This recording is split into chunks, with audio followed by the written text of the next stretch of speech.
Hey everyone, welcome to Technology Trends, where the future of tech always drops first. And today, it's big. This is your official first look at the highly anticipated iPhone 17 Pro Max, and yes, Apple is changing the game again. Not just with power, but with design, intelligence, and durability. The iPhone 17 Pro Max is expected to launch between September 11th and 13th, 2025. And if pricing follows last year's pattern, expect in the US to start $1,199 for the base 256GB model. For the first time in years, Apple is reshaping its Pro Max identity.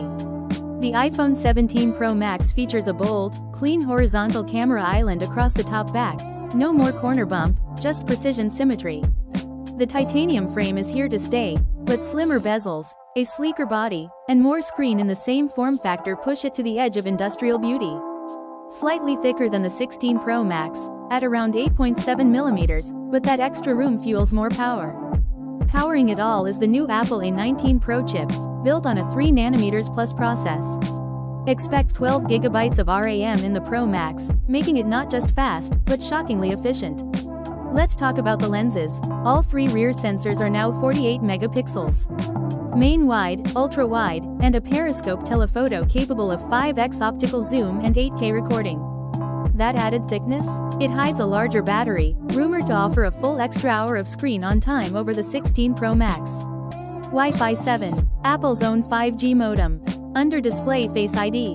And yes, MagSafe is sticking around, now stronger, with more accessories to come. Plus, privacy and Apple Intelligence are at the heart of iOS 19, with AI features done on device and in the cloud. This isn't just a spec bump, it's Apple's clearest signal yet that the Pro Max is for creators, power users, and anyone who wants future-proof design. So, are you upgrading? Are these upgrades worth it to you? Drop your thoughts in the comments, and let's get the debate going. If this video gave you that "I need this phone" feeling, hit that like button. Subscribe if you're serious about tech.